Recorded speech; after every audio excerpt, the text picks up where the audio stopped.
David Mercer's knife moved across the cutting board with military precision. 6 slices of whole grain bread. 2 tablespoons of almond butter per slice. 1 banana, cut into perfect rounds. He photographed the lunch with his phone, then logged the nutritional data into his tracking app. Same routine every morning for 3 years. 8 grams of protein, 14 grams of healthy fats, complex carbohydrates for sustained energy, he murmured, sealing the lunch in Elodie's thermal bag. The habit started when his daughter was 5, and the pediatrician mentioned her family history of diabetes. David tracked everything now. Footsteps echoed down the stairs. Elodie appeared in the kitchen doorway, backpack slung over one shoulder, dark hair pulled into neat braids. At 8 years old, she moved with careful quietness that reminded David of himself at that age. "Morning, kiddo." David handed her the lunch bag. "Turkey sandwich today, apple slices, and those crackers you like." Elodie nodded, checking inside the bag. "Thanks, Dad. Did you eat the breakfast I left upstairs?" "Yes." Her voice was soft, almost a whisper. David studied her face. Dark circles shadowed her eyes. She'd been sleeping poorly for weeks, though Raina insisted it was just a phase. 8-year-olds didn't have phases that lasted 2 months. "Elodie," Raina's voice carried from the living room. "Come here, sweetheart." David watched his daughter's shoulders tense. She walked toward her mother's voice, lunch bag clutched against her chest. Raina stood by the front window, car keys in hand. She wore a cream-colored sweater and dark jeans, her blonde hair styled in loose waves. At 36, she still turned heads, though something sharp had crept into her smile over the past year. "I'll take Elodie to school today," Raina announced, not looking at David. "I can drop her off." David checked his watch. "I don't have any client calls until 10. I want to take her." Raina's tone carried an edge. "I have errands to run anyway." Elodie stood between them, small and silent. David knelt to his daughter's level. "Have a good day at school, okay? Mrs. Patterson said you're doing great in math." Elodie nodded, then whispered something too quiet to hear. "What was that?" "Nothing." She looked at her shoes. Raina moved toward the door. "Come on, Elodie. We'll be late." David watched through the window as they drove away. Raina's offer to drive was unusual. She preferred her mornings free, claiming she needed time to center herself before work calls. But lately, she'd been inserting herself into routines that belonged to him and Elodie. His phone buzzed. A text from his sister Dee. "Coffee later? Need to talk." David typed back, "Sure." "Everything okay? We'll explain in person." He set the phone aside and opened his laptop. 3 cybersecurity contracts needed attention before noon, but something nagged at him. Elodie's whisper, the way she'd checked her lunch bag twice, the careful way she'd said nothing when he asked what she'd murmured. David pulled up his nutrition tracking app and scrolled through weeks of data. Elodie's lunches photographed and logged. Her breakfasts carefully planned and prepared. Everything balanced, measured, documented. Why did she look so thin? The call came at 11:47 a.m. "Mr. Mercer? This is Valley Elementary." Elodie collapsed during recess. "We're taking her to Sacred Heart Emergency." David's hands went cold. "Collapsed how?" "She fainted. The paramedics are with her now. I'm on my way." He grabbed his keys and phone, leaving his laptop open on the kitchen table. The drive to Sacred Heart took 12 minutes. David parked and ran through the automatic doors, scanning the emergency waiting room. "Elodie Mercer," he told the receptionist. "My daughter, 8 years old. Room 7, down the hall." David found Elodie on a hospital bed, looking impossibly small under the white sheets. And 4 drip ran in her left arm. Raina sat in a plastic chair beside the bed, dabbing her eyes with tissues. "What happened?" David moved to Elodie's other side, taking her free hand. "She just collapsed," Raina said, voice thick with tears. 1 minute she was playing, the next minute she was on the ground. Elodie's eyes fluttered open. "Dad, I'm here, kiddo. How do you feel?" "Tired." A doctor appeared in the doorway. Dr. Miranda Santos, according to her badge. Mid-40s, sharp eyes behind wire-rimmed glasses. "Mr. Mercer, I need to speak with you and your wife." They followed her into the hallway. Dr. Santos crossed her arms, studying them both.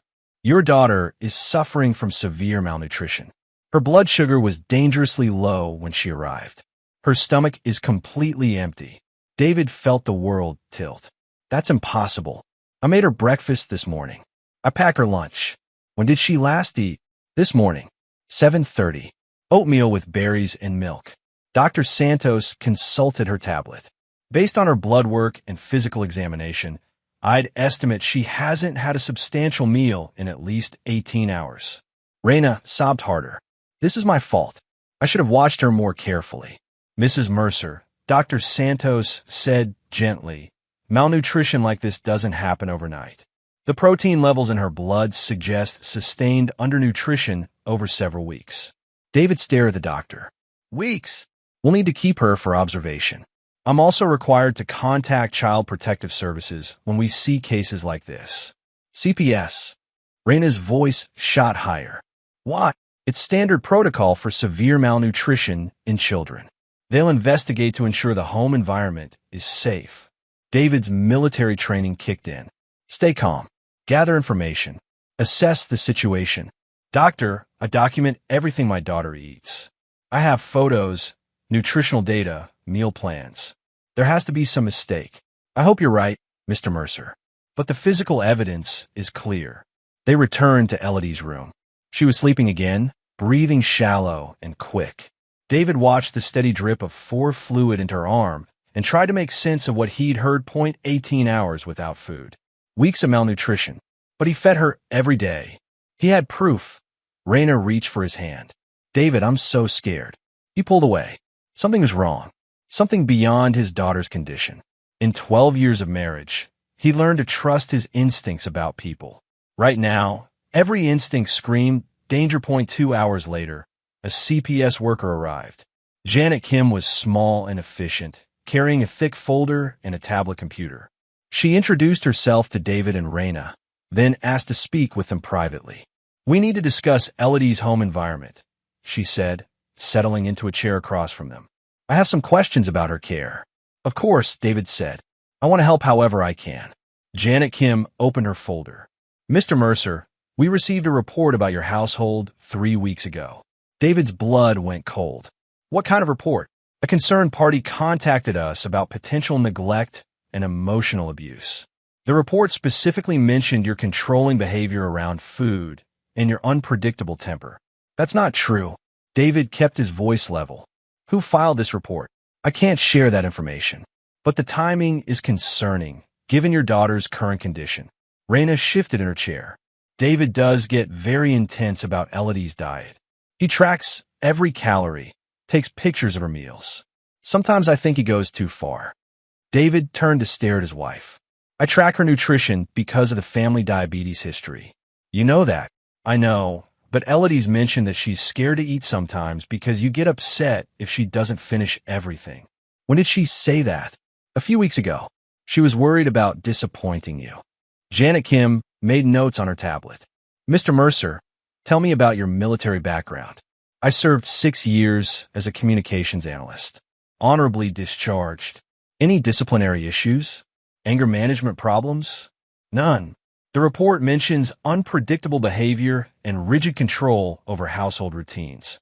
David felt a trap closing around him. Someone had filed a false report.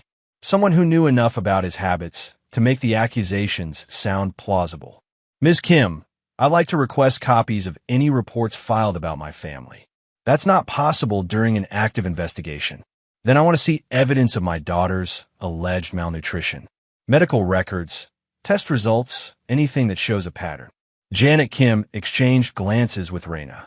Mr. Mercer, your defensive attitude isn't helping your case. I'm not being defensive. I'm being logical. You're accusing me of starving my daughter based on an anonymous report and one hospital visit. I want proof. Raina touched his arm. David, please, just answer her questions. He shook her off.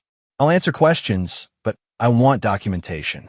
I want to see the medical records that show weeks of malnutrition. I can arrange that, Janet Kim said. In the meantime, we'll need to discuss temporary custody arrangements. No. David's voice went flat. My daughter stays with me. Mr. Mercer, She stays with me until you provide actual evidence of wrongdoing. The conversation continued for another hour.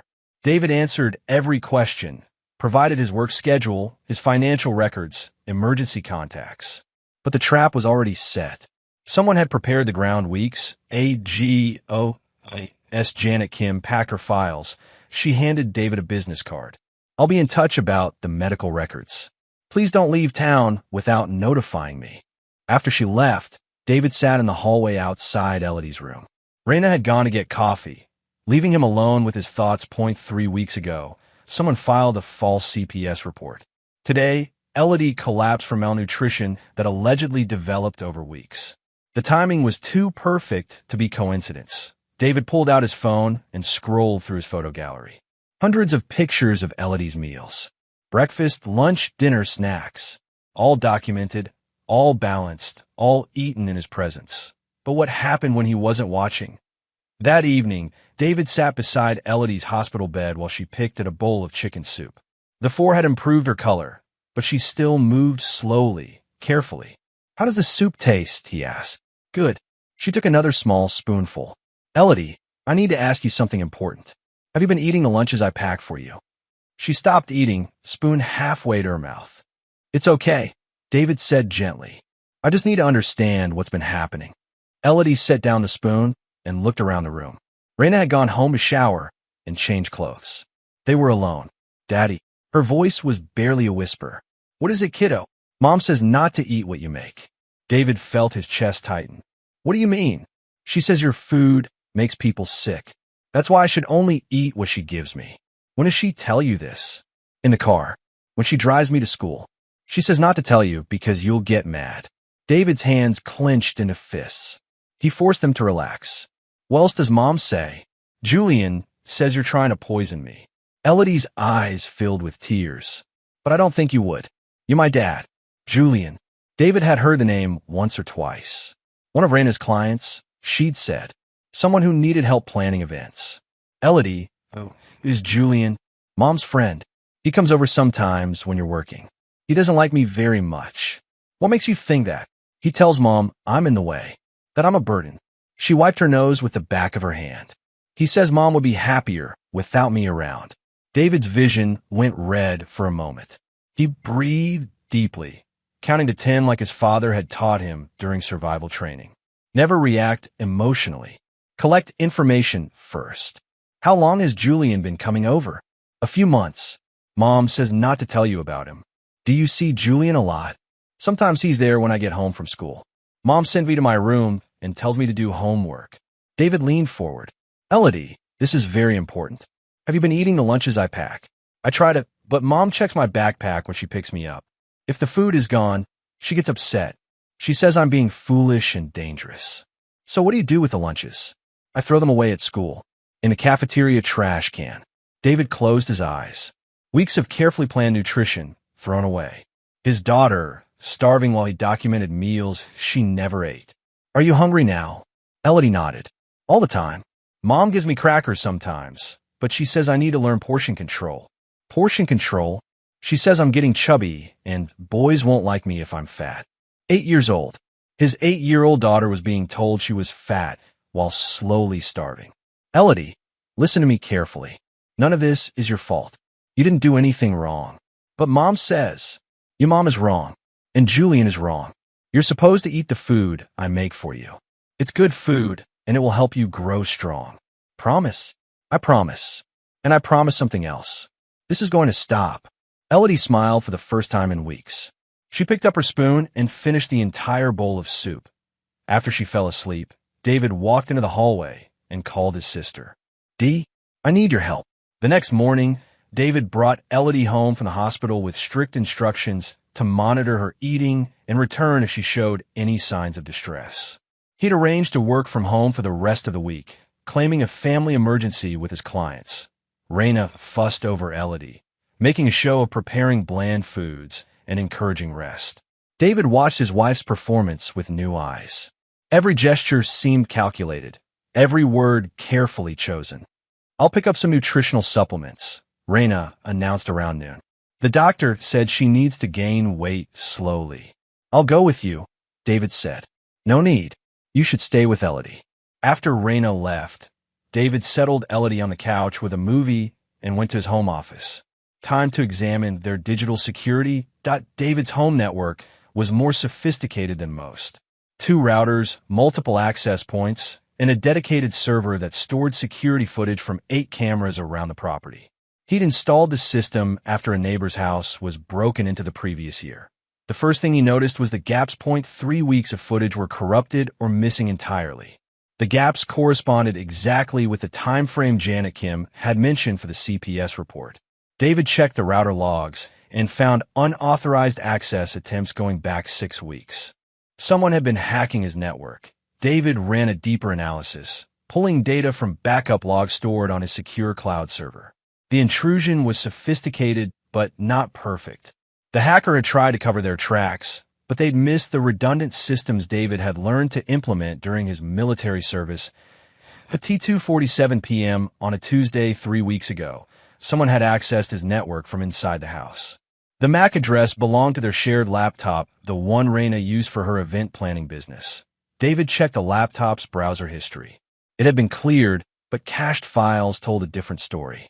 Someone had researched Child Protective Services procedures, legal requirements for filing neglect reports, and custody laws in Oregon. The deeper he dug, the more evidence he found. His wife had been planning this for months. David opened a new encrypted folder on his secure server and began documenting everything. Screenshots, log files, timestamps, network analysis. If Raina wanted to play games with evidence, he'd show her what real evidence looked like. His phone rang. Dee's number. How's Elodie? His sister asked. Better, but we need to talk. Are you free tonight? I'll be there at 7. David, I've been thinking about what you told me yesterday. About the CPS report and the timing. What about it? I'm a licensed social worker. I know how these investigations work. Someone didn't just call in a random complaint. They knew exactly what to say to trigger an immediate response. Meaning someone has experience with the system.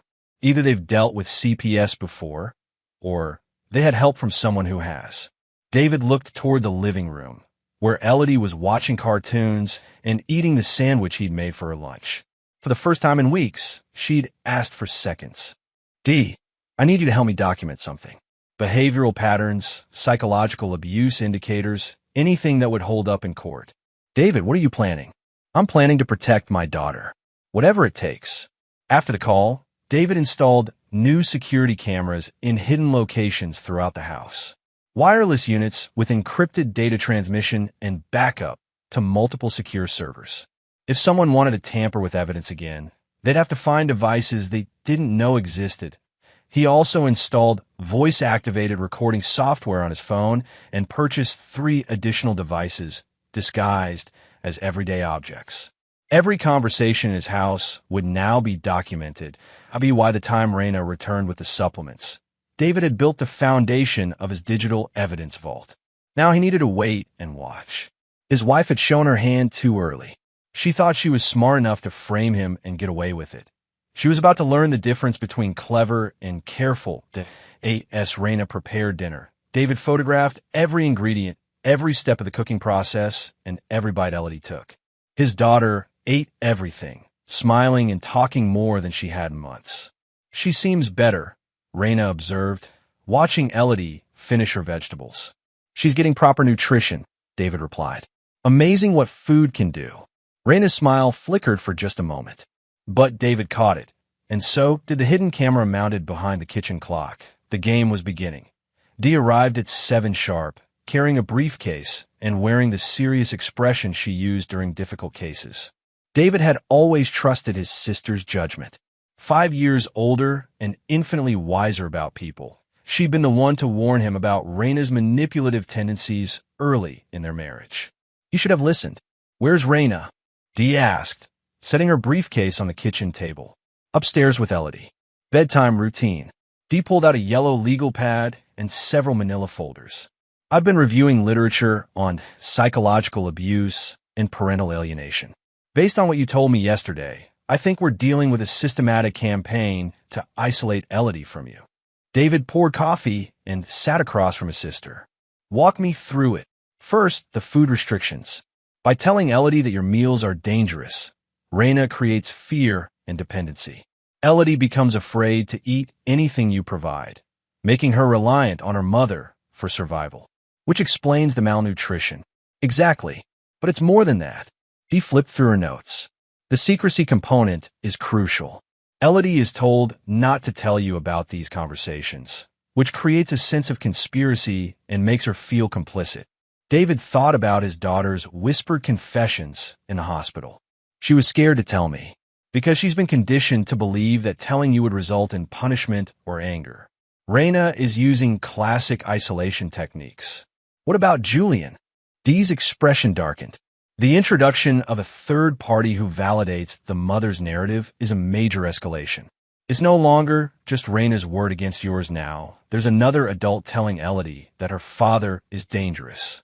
David pulled out his phone and showed Dee the photos he'd taken of Elodie's meals over the past 2 days. She's eating normally now. No fear, no hesitation, because the pressure is temporarily removed. But David, this kind of psychological conditioning doesn't disappear overnight. Elodie will need professional help to undo the damage. They spent an hour going through Dee's research. Parental alienation syndrome, psychological abuse indicators, coercive control patterns. David took notes, cross-referencing his sister's findings with his own observations. There's something else, Dee said. The timing of the CPS report suggests advanced planning. Someone knew they needed documentation of your alleged behavior before triggering the crisis. How long would something like this take to plan? Months minimum, maybe longer if they wanted to be thorough. David showed Dee the network intrusion data. The first unauthorized access was 6 weeks ago, but I think they've been planning this much longer. Why now? What changed? Before David could answer, footsteps sounded on the stairs. Raina appeared in the kitchen doorway, wearing silk pajamas and a curious expression. Dee, I didn't know you were coming over. Family emergency, Dee replied smoothly. Just checking on my niece. She's doing much better. The doctor says she should make a full recovery. David watched his wife's face as she spoke. Raina had always been a skilled liar, but now he knew what to look for. The slight tightness around her eyes, the way her hands moved too precisely, the careful modulation of her voice. I'm so relieved, Raina continued. This whole thing has been terrifying. I keep thinking about what could have happened if she'd collapsed somewhere else, where no one could help her. Fortunate that it happened at school, Dee said, where trained professionals could respond immediately. Yes, very fortunate. David stood up. Raina, could you help me with something upstairs? I want to move some equipment from my office. Of course. As they climbed the stairs, David activated the recording app on his phone. If Raina wanted to play concerned wife, he'd give her an opportunity to perform. I've been thinking about what the CPS workers said. He began once they were in the hallway. About the report filed 3 weeks ago. It's probably nothing. Someone misunderstood something they saw. What could they have misunderstood? Raina paused outside their bedroom. I don't know, David. Maybe they saw you photographing Elodie's food and thought it was strange. Strange how? Well, you have to admit it's unusual. Most parents don't document every meal. Most parents don't have family histories of diabetes. I know that. But someone who didn't understand might think you were being controlling. David stepped closer. Who else knows about my meal tracking? I don't know. It's not a secret.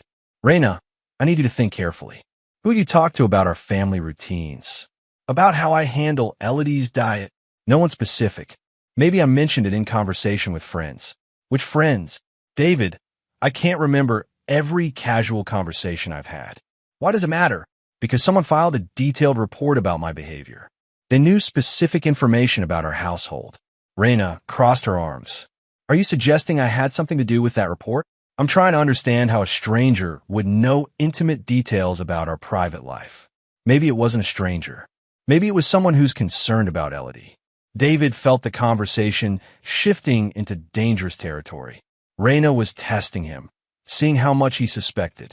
Who will be concerned? Anyone who spends time around her. Teachers, neighbors, other parents. But none of them would know about my meal documentation. David, you're being paranoid.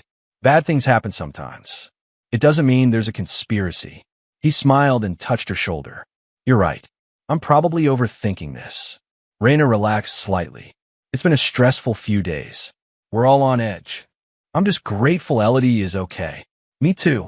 She's the most important thing in our lives. David nodded, still smiling. The conversation had given him exactly what he needed.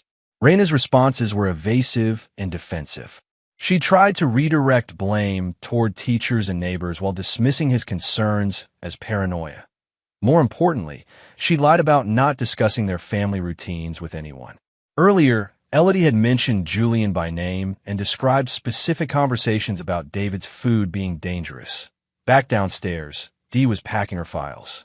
I should get going. Early morning tomorrow. David walked her to the door. Thanks for this. It helps to understand the psychology. David, be careful. If Raina is orchestrating this, she's not going to stop just because Elodie is home. This feels like the beginning of something bigger. What do you mean? Think about it.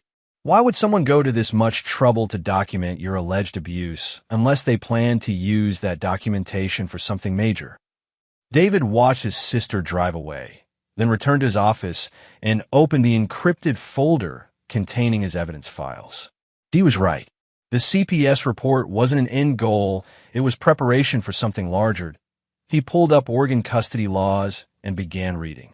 In cases of documented abuse or neglect, the court could award sole custody to the non-abusive parent, with supervised visitation only for the abuser.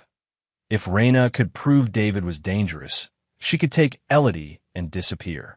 Legally, David spent the rest of the evening documenting behavioral patterns he'd observed over the past 6 months.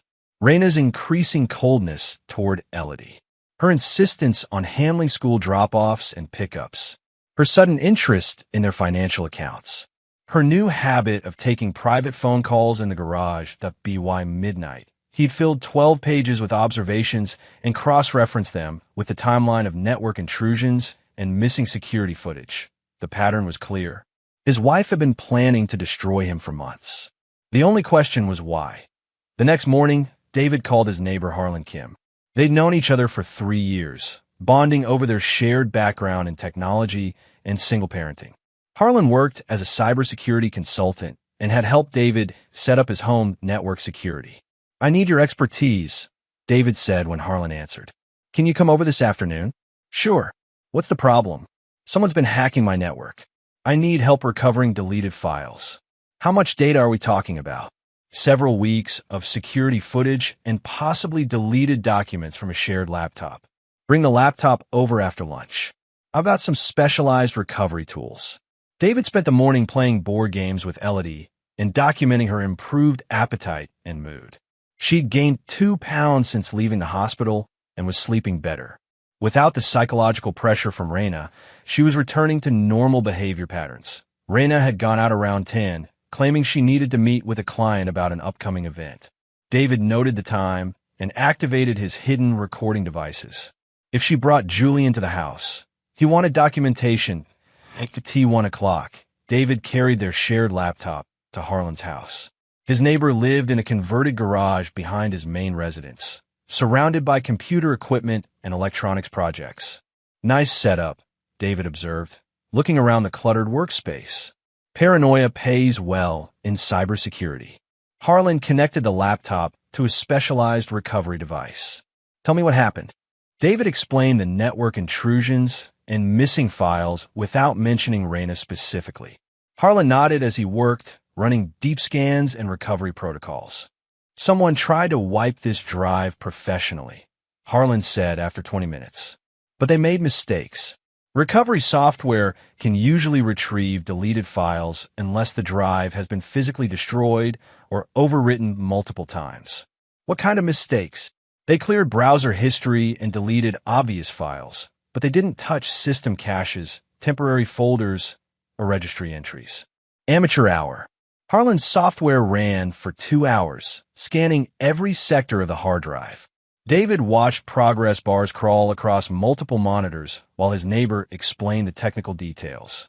Found something, Harlan announced around 3:30. Looks like someone created new folders and documents in the past 6 weeks, then deleted them all yesterday. Can you recover them? Most of them. Give me another hour. While Harlan worked, David checked his phone. 3 missed calls from Raina, all within the past 10 minutes. He called back. Where are you? Raina's voice sounded strained. Running errands. What's wrong? Nothing. I just wanted to make sure you were picking up Elodie from school. David checked his watch. School didn't end for another hour. I'll be there at 3:15, like always. Okay, good. I'll see you at home. The call ended abruptly. David frowned. Raina never worried about school pickup logistics. She also never called multiple times unless something was wrong. David, you need to see this. Harlan had recovered dozens of files. Email drafts, Word documents, spreadsheets, and browser history going back 2 months. David scanned the file names and felt his blood pressure spike. Deviant draft, docs, custody PDF, financial info sets and fertile, Excel sex, CPs for reporting _process.txt. Jesus, David whispered.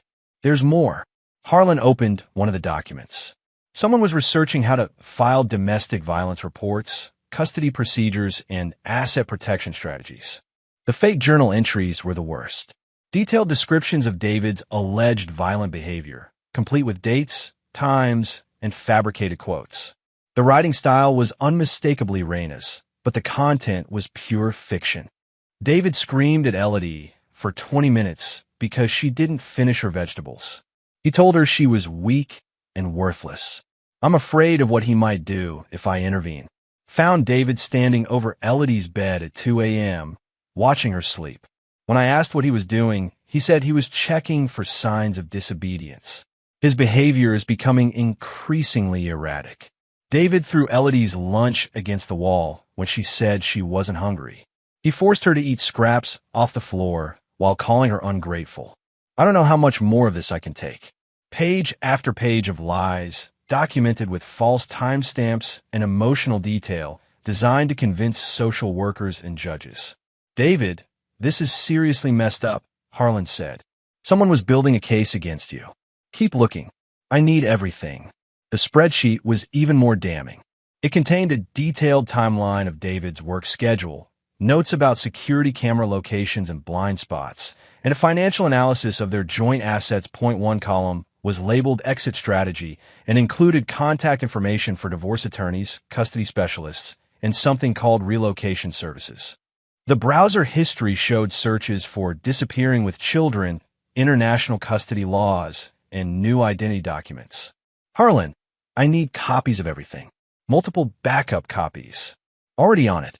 But David, you need to call the police. This looks like premeditated fraud. Not yet. I need more evidence first. David's phone buzzed with a text from Raina. Where are you? Need to talk. Another text arrived 30 seconds later. Julian wants to meet you. Can you come home? David showed the messages to Harlan. I think I'm about to meet the other half of this conspiracy. Don't go alone. This could be dangerous. It's my house. My daughter is there. Then call your sister. Call someone. These people have been planning this for months. David loaded the recovered files on 3 encrypted USB drives. Can you monitor my network remotely? I want to know if anyone tries to access my systems while I'm dealing with this. Done. I'll also set up alerts for any new intrusion attempts. One more thing. If something happens to me, make sure these files get to the police and to my attorney. Harlan grabbed David's arm. Nothing's going to happen. You're smarter than they are. Maybe. But they've had months to prepare, and I'm just figuring out the game. David drove home with copies of Raina's fake evidence burning like acid in his mind. She documented fictional abuse in careful detail, researched custody laws and asset protection, and planned to disappear with Elodie after destroying his reputation. The only question left was whether Julian was a co-conspirator or another victim of Raina's manipulation. David was about to find out. David pulled into his driveway at 4:30 and immediately noticed the unfamiliar car parked across the street. A black sedan with Nevada plates. He memorized the license number and checked his phone to confirm his hidden cameras were recording.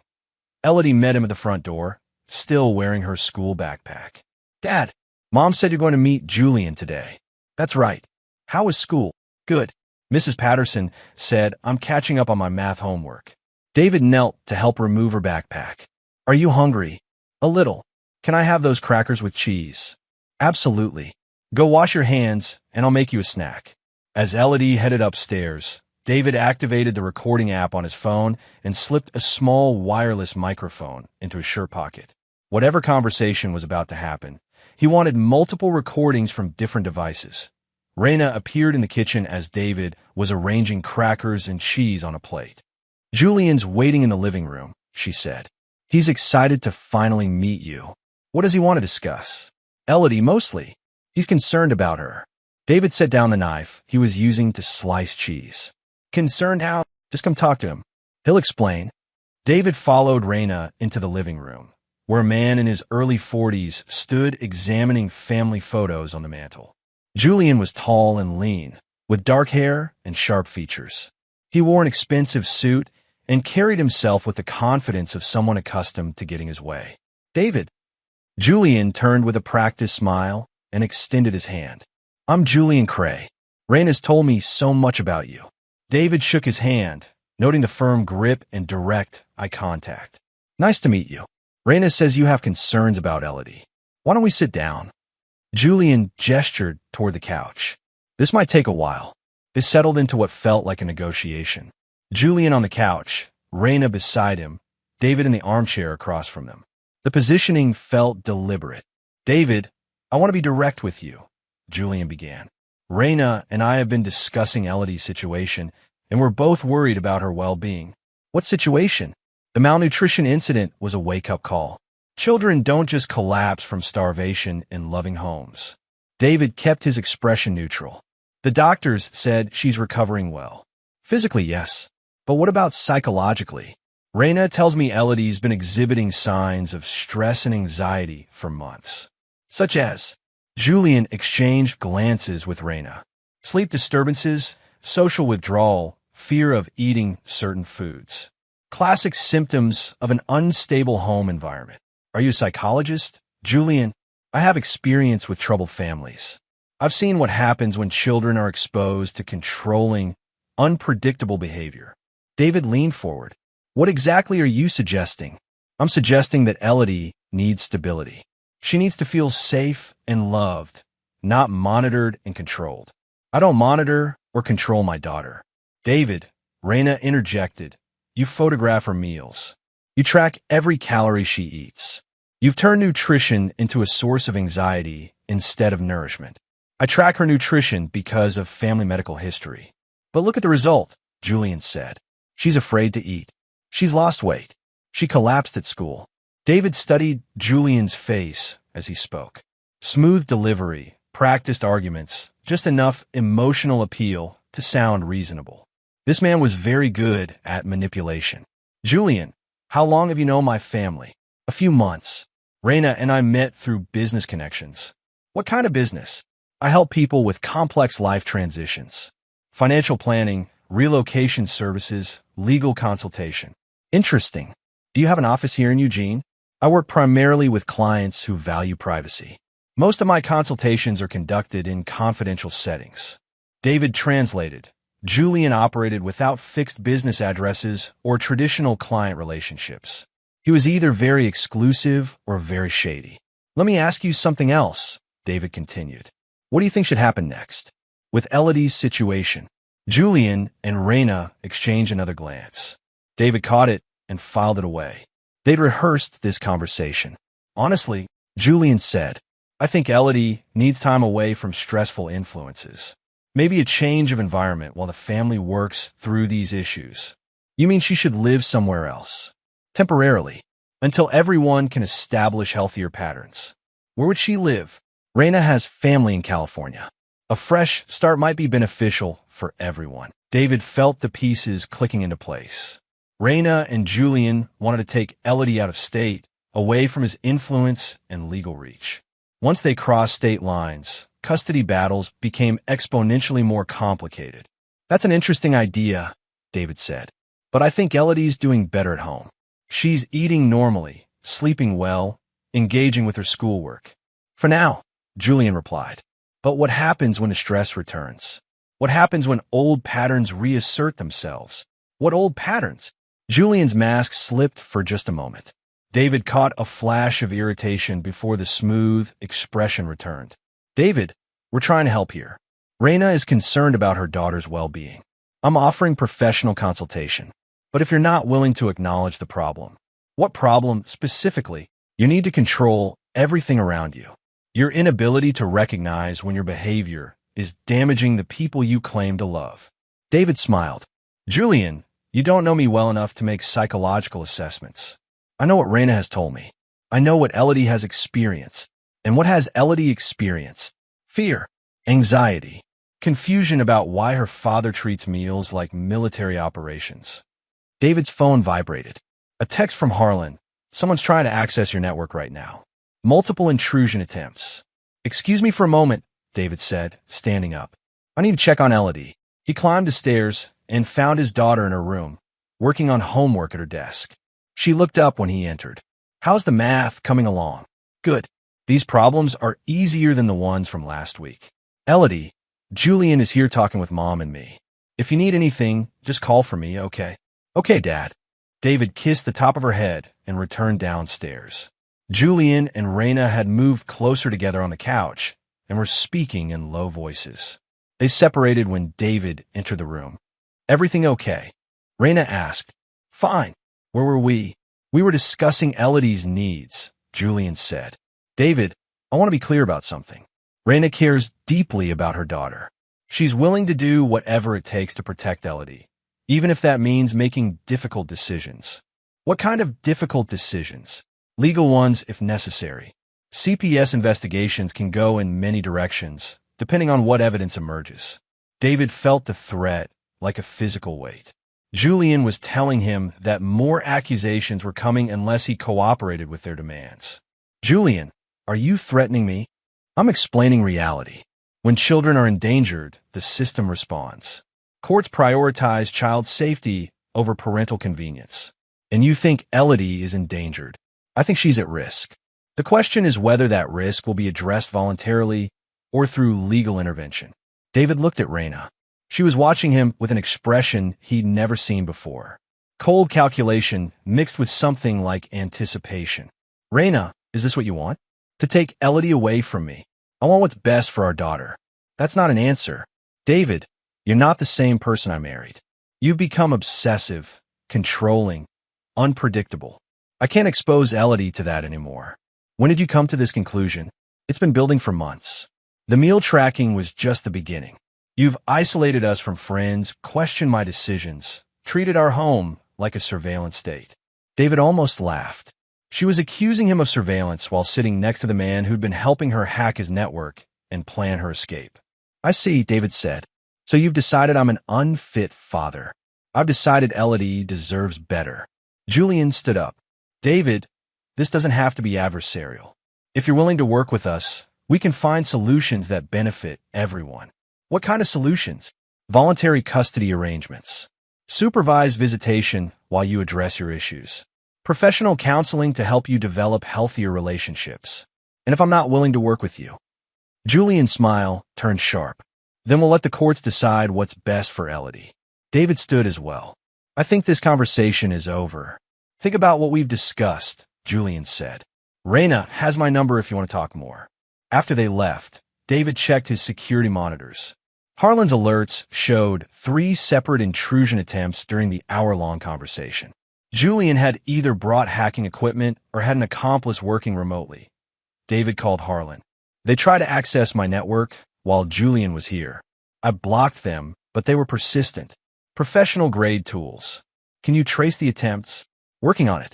But David, these people are escalating. That conversation was a final warning. David pulled up the audio recording from his phone and transferred it to his encrypted evidence folder. Julian's threats were clear and documented.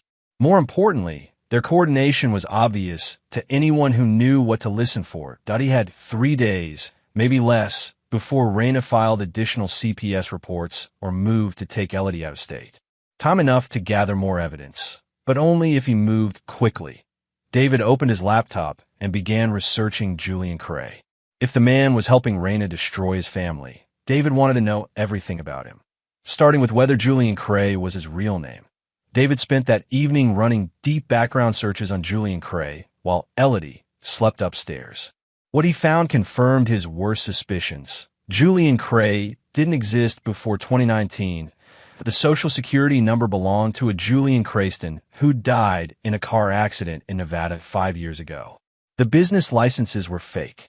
The address listed on his driver's license led to a mail forwarding service in Las Vegas. But the facial recognition software David ran through law enforcement databases found a match. Jerome Kellerman, wanted in Nevada for investment fraud and identity theft. Last known address, a federal minimum security prison, where he'd served 18 months before disappearing during a work release program.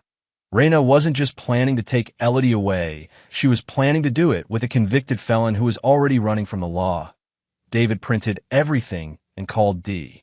"I need you to come over early tomorrow," he said when she answered. "And I need the name of the best family law attorney in Eugene." "David, what's happened?" "I met Julian today. He's not who Raina thinks he is." "Explain." David summarized his findings. Dead Social Security number, fake business licenses, federal fugitive status. Jesus, David. Does Raina know? "I don't think so. But it doesn't matter. They're planning to take Elodie out of state within days." "How do you know?" "They threatened me." Thinly veiled, but clear enough. "Cooperate with their custody demands or face additional CPS accusations." Dee was quiet for a moment. "David, I need to ask you something, and I need you to be completely honest." "Okay. Have you done anything that could be construed as abuse or neglect? Anything at all that they could use against you?" "Nothing. I've been documenting everything since this started. Elodie's meals, her behavior, our conversations. I have proof that she's healthy and happy when she's with me." "What about your surveillance equipment?" "A court might see that as invasive. I installed it after discovering network intrusions. I was protecting my family from people who were already spying on us." "Okay, here's what we're going to do. Tomorrow morning, I'm bringing Rebecca Chun. She's the best family attorney in the state, and she specializes in high-conflict custody cases. Can we trust her?" "Completely. She represented me during my own divorce, and she's handled cases involving parental alienation and false abuse allegations." "What else do I need?" "Everything you've got. The medical records showing Elodie's malnutrition timeline, the digital evidence of network tampering, recordings of your conversations with Julian and Raina.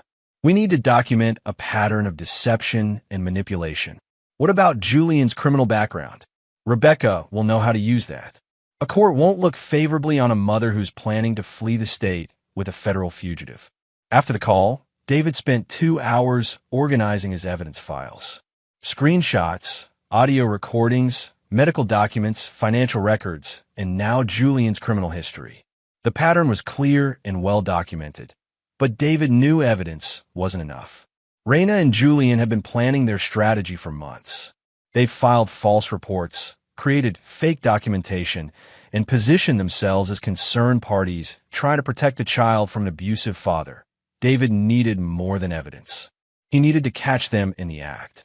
The next morning, David dropped Elodie at school and returned home to wait for Dee and the attorney. He'd arranged to work from home again, claiming ongoing family issues with his clients. Rebecca Chin arrived at 9:30 sharp.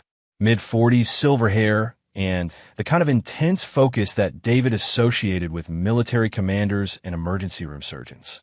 "Show me everything," she said, settling at the kitchen table with her briefcase. David walked her through the timeline.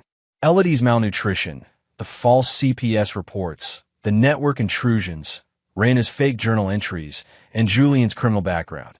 Rebecca took notes and asked detailed questions about dates, witnesses, and documentation methods.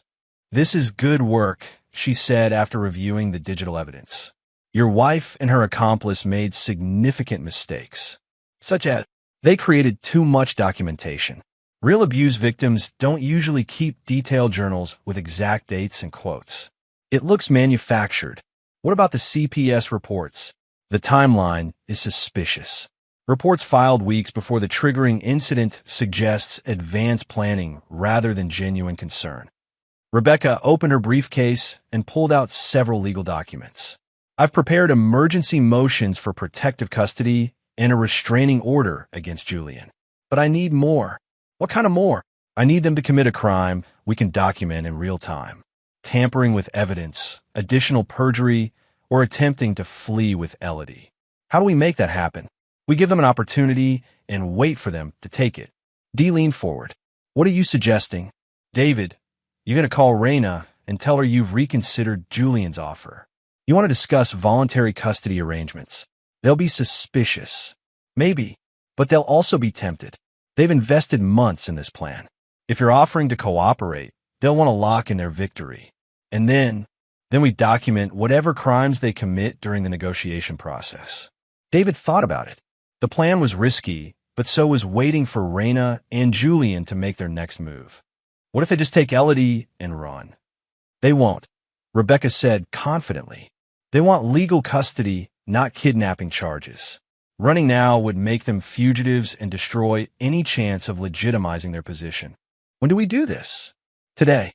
The longer we wait, the more time they have to file additional false reports or escalate their timeline. David looked at Dee, who nodded encouragement. Okay, he said. Let's do it. Rebecca handed him a script she'd prepared. Stick to these talking points. Sound defeated, but cooperative. Make them believe they've won. David called Raina's number. She answered on the second ring. David, is everything okay? I've been thinking about what Julian said yesterday. About voluntary arrangements. Silence on the other end. Then what kind of thinking? Maybe he's right. Maybe Elodie would benefit from a change of environment. David, I'm at work. Can we talk about this tonight? I'd rather discuss it sooner. Could Julian meet me this afternoon? Hold on. David heard muffled conversation. Then Raina returned to the line. Julian can meet you at 3 o'clock. Coffee shop on 13th and Olive. Public place is good. I don't want any misunderstandings. David, are you recording this call? The question caught him off guard. Why would I do that? Just answer the question. No, Raina. I'm not recording our conversation. It was technically true. Dee was recording from her phone, not his. Good. Julian will explain the next steps this afternoon. After she hung up, Rebecca smiled grimly. They're nervous. That question about recording suggests they're planning to say something incriminating, or they've finally gotten smart about evidence. Maybe, but they're also overconfident. They think they've already won. David spent the remaining hours before the meeting reviewing his recording equipment and backup plans. If Julian wanted to discuss next steps, David would make sure every word was preserved. The game was entering its final phase. The coffee shop on 13th and Olive was busy enough to provide cover for David's surveillance equipment, but quiet enough to ensure clear recordings. David arrived 15 minutes early and selected a corner table with good sight lines and minimal background noise. He'd attached a wireless microphone to his shirt and placed a backup recording device in his jacket pocket. His phone was set to live stream audio to Rebecca's office, where she waited with a court stenographer to document everything in real time. Julian arrived precisely at 3 o'clock, wearing a different expensive suit and carrying a leather briefcase. He spotted David immediately and walked over with the same practiced confidence from their previous meeting. David, I'm glad you called. I've been thinking about Elodie's future. Julian sat down and opened his briefcase. Good, because time is becoming a factor. What do you mean? CPS is planning another home visit next week. The investigation is expanding. David kept his expression neutral. Expanding how? They're looking into additional allegations. Financial irregularities, emotional abuse, possible substance use. I don't use substances. Of course not. But allegations don't require proof to trigger investigations. Julian pulled out a manila folder and slid it across the table. These are the voluntary custody documents Raina and I discussed. If you sign them, the CPS investigation becomes irrelevant. David opened the folder and scanned the first page. Legal language transferring temporary custody of Elodie to Raina, with supervised visitation for David pending completion of court-mandated counseling. How long is temporary? 6 months initially. Renewable based on your progress in therapy. And the visitation supervision. Professional monitors. 2 hours per week in a controlled environment. David looked up. Julian, this gives Raina complete control over my relationship with my daughter. It protects Elodie while you work on your issues. What if I don't have issues? What if the allegations are false? Julian's smile tightened. David, we have documentation going back months. Journal entries, medical records, witness statements. The evidence is overwhelming. Whose journal entries? Raina's. She's been documenting concerning behaviors since last summer. David nodded slowly. And these witness statements? People who've observed your interactions with Elodie. Teachers, neighbors, family friends. Such as, I can't share specifics during active negotiations. But the pattern is clear. David turned to the second page of documents. Financial agreements requiring him to maintain mortgage payments and health insurance while relinquishing any claim to marital assets accumulated during the separation period. This seems one-sided. Custody arrangements usually favor the primary caregiver. Raina has been Elodie's main support system. Since when? Since you began exhibiting controlling behaviors that made normal parenting impossible. David closed the folder. Julian, can I ask you something personal? Depends what it is. How did you and Raina meet? Through business connections. I told you that yesterday. What kind of business? I provide consultation services for people going through complex life transitions, like divorce, among other things. Have you handled custody cases before? Julian shifted in his chair. I've worked with families facing similar challenges. In what capacity? David, I'm trying to help you here. These questions aren't productive. I'm just trying to understand your qualifications. If I'm going to trust you with my daughter's future, I want to know who you are. I'm someone who specializes in protecting children from unstable situations. That's vague. It's accurate. David pulled out his phone and placed it on the table. Julian, I need to show you something. What? David opened the photo gallery and scrolled to screenshots from his background research. Julian's face went pale as he recognized his own mugshot from Nevada State Prison. Interesting consultation business you run, Jerome. Julian's hand shot across the table, reaching for the phone. David pulled it back. I wouldn't do that. We're in public, and this conversation is being recorded. You said you weren't recording anything. I told Raina I wasn't recording our phone call. I never said anything about this meeting. Julian looked around the coffee shop, suddenly aware of potential witnesses. What do you want? I want the truth. How long have you been planning to take my daughter? I don't know what you're talking about. Jerome Kellerman, convicted of investment fraud in Nevada. Escaped from federal custody during work release. Currently using the identity of a dead man. Julian stood up abruptly. This conversation is over. Sit down, Jerome. Unless you want me to call the police right now. Julian hesitated, then sat back down. What do you want? I want to know how this started. Did Raina hire you to destroy my marriage? Or did you seduce her into it? You're paranoid. Answer the question. Julian stared at David for a long moment. Your wife contacted me 6 months ago. She wanted help disappearing with Elodie. What? She said you were becoming dangerous, controlling, unpredictable, potentially violent. Did you believe her? I believe her money. David felt a cold satisfaction. Julian's admission was being recorded and transmitted to Rebecca's office in real time. So you help her fabricate evidence. I helped her document existing problems. The journal entries are fake. The experiences they describe are real. According to who? According to Raina. And you took her word for it. Julian's composure was cracking. David, you don't understand what you're dealing with. Raina is intense. When she wants something, she gets it. What does she want? Freedom, money, a fresh start without complications. Elodie isn't a complication. She's my daughter. To Raina, she's an asset in a custody negotiation. David leaned forward. Jerome, here's what's going to happen. You're going to call Raina right now and tell her the plan has changed. Why would I do that? Because if you don't, I'm sending your real identity and location to federal marshals. How long do you think it'll take them to track down an escaped federal prisoner? Julian pulled out his phone with shaking hands. What do you want me to tell her? Tell her I'm suspicious. Tell her I showed you evidence of our network intrusions.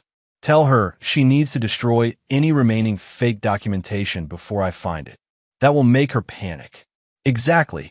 Julian dialed Raina's number. David listened as he delivered the script, voice tight with fear. Raina, we have a problem. David knows more than we thought. No, He has evidence of the computer stuff. I think he's been recording us. You need to get rid of everything tonight. Julian ended the call and looked at David with hatred. You think you're clever. I think I'm protecting my daughter from criminals. Raina won't give up. She'll find another way. Let her try. David stood and picked up the custody documents. Jerome, you have two choices. Disappear tonight and hope federal marshals don't find you, or stick around and face charges for conspiracy, identity theft, and accessory to child endangerment. And if I disappear, then you're Raina's problem, not mine. Julian gathered his briefcase and left without another word. David watched him walk quickly toward the parking lot. Phone pressed to his ear. Phase 1 complete. Now came the dangerous part. David called Rebecca. He took the bait. Raina should be destroying evidence within the hour. Are you ready for Phase 2? Yes. Let's finish this. David returned home to find Raina's car in the driveway and lights on in his home office. He parked on the street and called Harlan. She's inside right now, David said. Probably trying to delete files or plant new evidence. I'm monitoring everything. She's accessed your laptop 3 times in the past hour. What's she doing? Deleting browser history, removing files, installing new documents. Amateur stuff, but it'll show tampering. Are you recording her activities? Every keystroke. She's also tried to disable your security cameras twice. Good. Keep monitoring. I'm going in. David walked through his front door and called out. Raina? I'm home. In the office. She replied that he found her sitting at his desk, typing rapidly on his laptop. She looked up when he entered, trying to appear casual. How was your meeting with Julian? Interesting. We worked out some details. What kind of details? David moved closer to the desk. He showed me the custody documents. Very thorough. And I told him I needed time to think. Raina's fingers stopped moving on the keyboard. David, we agreed you were ready to cooperate. I am. But these are big decisions. I want to make sure I understand everything. What's to understand? Julian's offering you a way to stay involved in Elodie's life while addressing your problems. David glanced at the laptop screen. Raina had multiple windows open, including file deletion software and browser cleaning tools. What are you working on? Event planning stuff. Client presentations. On my computer, mine is updating. I needed to finish some documents. David sat down across from her. Raina, Julian told me something interesting today. What? He said you two met 6 months ago, but you told me you'd only known him for a few weeks. Raina's hands went still. I must have misspoken. He also said you contacted him about disappearing with Elodie. That's not true. Which part? That you contacted him? That you want to disappear? David, Julian is trying to cause problems between us. Don't listen to him. Why would he do that? I don't know. Maybe he's not who we thought he was. David smiled. You're right about that. His real name is Jerome Kellerman. He's a federal fugitive. Raina went white. What? Investment fraud. Identity theft. He escaped from federal custody 8 months ago. You're lying. David pulled out his phone and showed her Jerome's mugshot. Nevada State Prison. 18 months for bilking elderly investors out of their retirement savings. Raina stared at the photo, her mouth opening and closing without sound. Raina, you've been planning to flee the country with a federal criminal. How do you think that looks to a family court judge? I didn't know about his criminal record or about your plan to take Elodie away from me. There is no plan. Really? David gestured toward the laptop screen. Then why are you deleting files and cleaning browser histories? I was protecting our privacy. From who? From you. You've been spying on us, recording our conversations, treating our home like a police state. David leaned back in his chair. Us, me, and Elodie. When did Jerome become part of U.S.? Raina closed the laptop with a sharp snap. I'm not talking about this anymore. You don't have to. Tomorrow morning, I'm filing for emergency custody and a restraining order against Jerome. You can't do that. Watch me. Raina stood up, her composure finally cracking. David, you don't understand what you're doing. If you try to take Elodie away from me, what? You'll file more false CPS reports? Create more fake journal entries? Have Jerome hack my network again? I never. Raina, I have recordings of everything. Your conversations with Jerome, your plans to flee, Your admission that you've been lying about my behavior for months. Recordings are illegal, not when they document crimes being committed in my own home. Raina's face twisted with rage. You think you're so smart, but you have no idea what I'm capable of. Enlighten me. I'll destroy you. I'll make sure every person in this town knows what kind of monster you really are. Based on what evidence? Based on whatever evidence I create. The words hung in the air between them. David's hidden recorders captured every syllable. So you admit you've been creating fake evidence. Raina realized her mistake immediately. That's not what I meant. Then what did you mean? I meant I'll tell people the truth about how you treat us. Which truth? The one where I document my daughter's nutrition to prevent diabetes? Or the one where I allegedly force her to eat scraps off the floor? Raina's eyes widened. What do you know about that? Because I recovered the fake journal entries you wrote. All of them. Those weren't fake. Those were real experiences. Really? When exactly did I throw Elodie's lunch against the wall? Last month. Tuesday morning. I was in Portland on Tuesday. Client meeting. I have receipts. Raina's story collapsed in real time. It might have been Wednesday. Wednesday, I worked from home. We ate breakfast together, and I drove Elodie to school. Mrs. Patterson saw us both. Then it was Thursday. Raina, none of it happened. You made it all up. She grabbed her purse and headed for the door. I'm leaving. Where are you going? To get Elodie. We're staying somewhere else tonight. No, you're not. David moved to block her path. Elodie stays here. Get out of my way. Make me. For a moment, David thought Raina might actually try to fight him. Her hands clenched into fists, and her breathing became rapid and shallow. Then her phone rang. Jerome's number. She answered without taking her eyes off David. What? What do you mean gone? You can't just leave. Jerome, get back here right now. The call ended. Raina stared at her phone in disbelief. Let me guess, David said. Jerome decided federal prison was preferable to dealing with whatever you had planned next. This is your fault. How is Jerome's criminal record my fault? You scared him away. I showed him evidence of his real identity. If that scared him, maybe you should ask yourself why. Raina tried to push past David toward the door.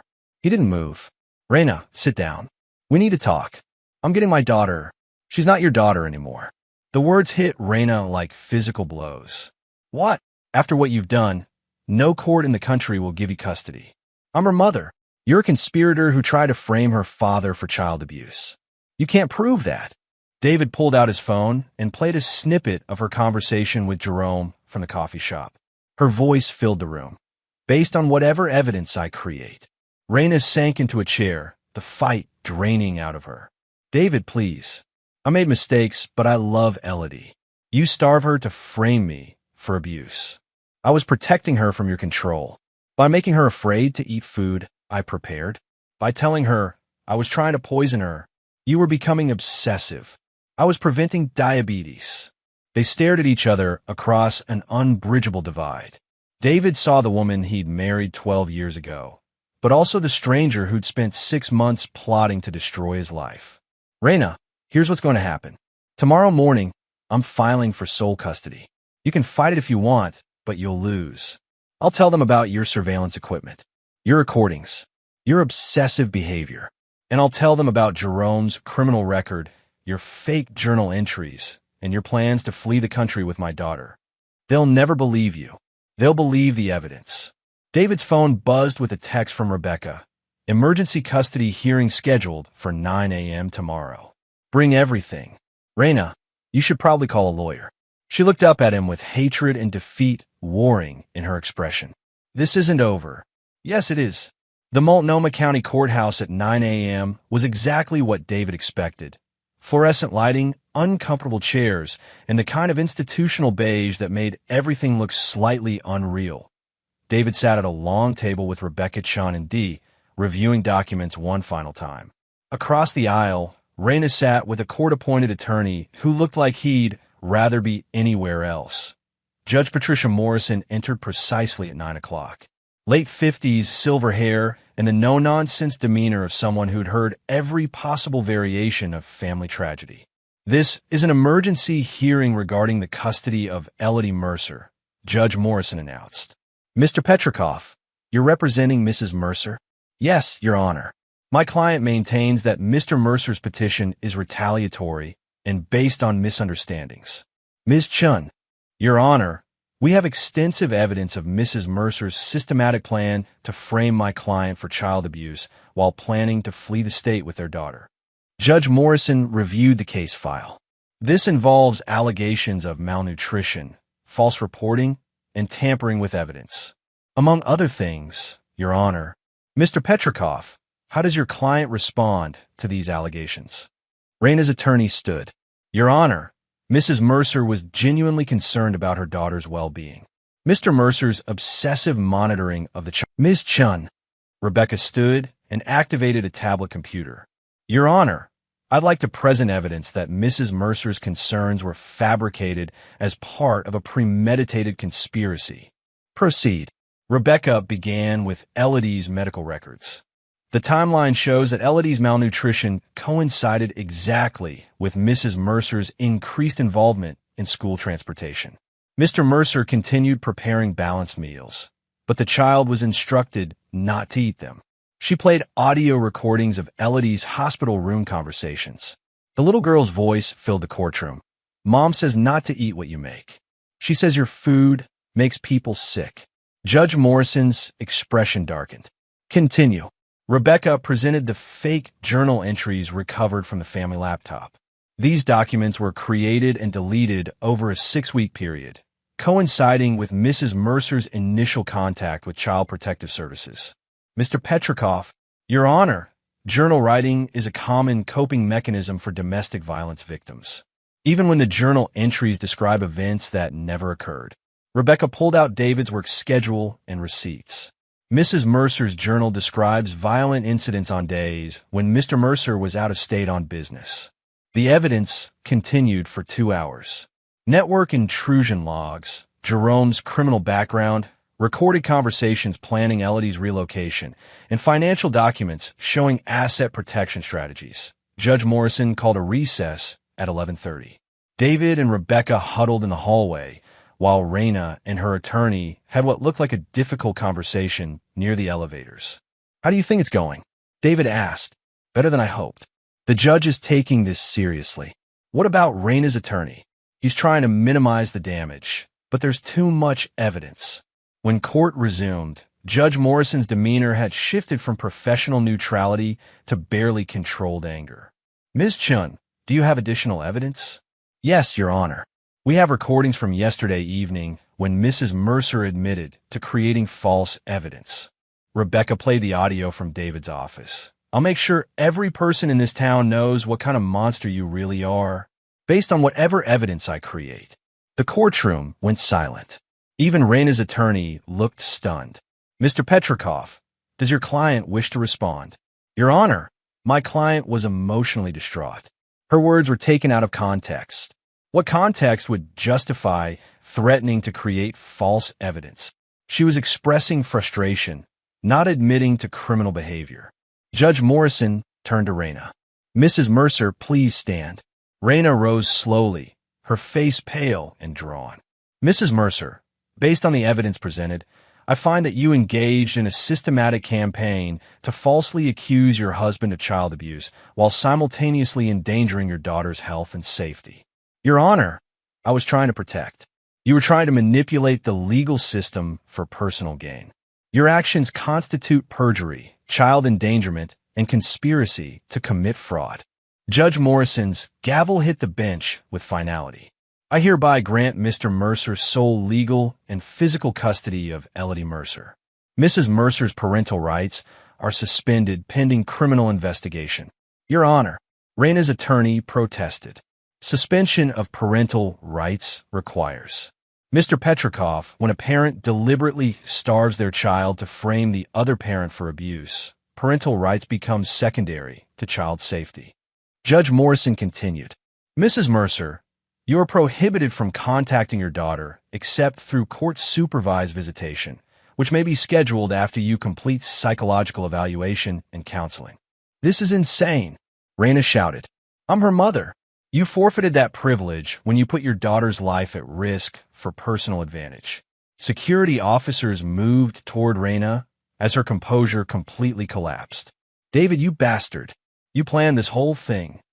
Judge Morrison's voice cut through the chaos. "Mrs. Mercer, you will be silent, or you will be removed from my courtroom." Raina was escorted out, still screaming threats and accusations. Her attorney followed, looking defeated and embarrassed. After the courtroom cleared, Judge Morrison spoke directly to David. "Mr. Mercer, I want to be clear about something." "Yes, Your Honor. This case represents one of the most calculated attempts to manipulate the family court system I've seen in 20 years on the bench. Your wife's actions could have destroyed your family and traumatized your daughter permanently. I understand, Your Honor. I'm referring this matter to the district attorney for criminal prosecution. Mrs. Mercer will likely face charges for perjury, child endangerment, conspiracy, and filing false reports." "Thank you, Your Honor. Take care of your daughter, Mr. Mercer. She's going to need time to heal from this experience." Outside the courthouse, David called Elodie's school to arrange early pickup. His daughter had been staying with Dee during the hearing, protected from the legal battle that would reshape her life. "How do you feel?" Rebecca asked as they stood on the courthouse steps. "Relieved. Angry. Grateful. That's normal. This kind of betrayal leaves lasting damage." David looked up at the gray Oregon sky. "Will Raina go to prison?" "Probably. The evidence is overwhelming, and judges don't like being manipulated." "Good." Rebecca studied his face. "David, I need to ask you something." "What? Can you forgive her?" "For Elodie's sake." David thought about his daughter's whispered confessions in the hospital room. Her fear of eating food her father prepared. The careful way she'd learned to throw away her lunches to avoid her mother's anger. "No," he said, "I will never forgive her." "That's probably healthy. Forgiveness isn't always the right choice." David drove to Dee's house to collect his daughter. Elodie was waiting in the living room, backpack ready, looking small and uncertain. "Dad, how did the meeting go?" "Good, kiddo. You're coming home with me." "What about Mom?" David knelt to his daughter's level. "Mom made some bad choices. She's going to live somewhere else for a while." "Is it because of what she said about your food?" "Partly." Elodie nodded solemnly. "I told you the truth, right?" "You told me the truth. And that was very brave." "Will Mom be okay?" David paused, choosing his words carefully. "Mom will get help with her problems. But you and I are going to build a new life together. Just us. Just us. And Aunt Dee whenever she wants to visit." Elodie smiled for the first time in months. "Can we have lunch when we get home? I'm really hungry. We can have whatever you want." 6 months later, David stood in the kitchen of their new house, watching Elodie help prepare Saturday morning pancakes. She'd gained 15 pounds, grown 2 inches, and developed the kind of easy confidence that came from feeling safe and loved. "Dad, can I flip this one?" "Sure." Just slide the spatula under the edge and perfect. The new house was smaller than their old one, but it felt more like home than anywhere they'd lived before. No security cameras, no hidden recording devices, no evidence files stored on encrypted servers. Just a father and daughter learning to trust the world again. Raina had been sentenced to 8 years in prison after pleading guilty to multiple felony charges. Jerome, still using his false identity, had been captured in Mexico and extradited to face federal charges. Elodie asked about her mother sometimes, but with the casual curiosity of a child rather than the desperate longing David had feared. Dr. Sarah Williams, their family therapist, said this was normal. Children were remarkably resilient when their basic needs for safety and stability were met. "Dad, Aunt Dee is here." Dee let herself in through the back door, carrying coffee and what looked like legal documents. "Morning, sunshine," she said, kissing Elodie's forehead. "How are the pancakes coming?" "I flipped 3 by myself." "Impressive. Your dad never could flip pancakes without making a mess." David poured coffee and glanced at the documents. "What's all this?" "Final custody papers." The court officially terminated Raina's parental rights yesterday. David felt a weight he hadn't realized he was carrying lift from his shoulders. "It's really over?" "Completely. She can't appeal, can't request visitation, can't contact Elodie in any way." "Good." He studied his face. "How do you feel about that?" David looked at his daughter, absorbed in the serious business of pancake preparation, and smiled. "Free. After breakfast, David walked Elodie to the park 3 blocks from their house. She ran toward the playground while he settled on a bench with his phone, checking messages from clients and planning the week ahead. His cybersecurity business had grown significantly since the trial. Word had spread about his methodical approach to documenting digital evidence, and law firms across Oregon now hired him for complex cases involving electronic surveillance and data recovery. "Dad, watch this." Elodie was hanging from the monkey bars, moving hand over hand with determined concentration. David photographed her progress not for evidence or documentation, but because she was his daughter and he was proud of her strength. "Nice work, kiddo." She dropped to the ground and ran back to him. "Dad, can I ask you something?" "Always. Do you think Mom ever really loved me?" The question hit David like a physical blow. He pulled Elodie onto his lap and thought carefully about his answer. "I think Mom loved the idea of you, but she didn't know how to love the real you." "What's the difference?" "The real you asks hard questions, has your own opinions, and sometimes wants things Mom doesn't understand. The idea of you would always agree with her and never cause problems. That sounds boring. It will be very boring. I love the real you because you're interesting and complicated and brave." Elodie leaned against his chest. "I love the real you too, Dad." They sat in comfortable silence, watching other families navigate the normal chaos of weekend park visits. Children arguing over swings, parents negotiating snack distribution, teenagers pretending they were too cool for playground equipment, while secretly enjoying the slides. That David's phone buzzed with a text message from Rebecca Chun. "Saw the news about final custody. Congratulations. You both deserve this piece." That he typed back. "Thank you for everything. We couldn't have done it without you. You did the hard work. I just helped document it."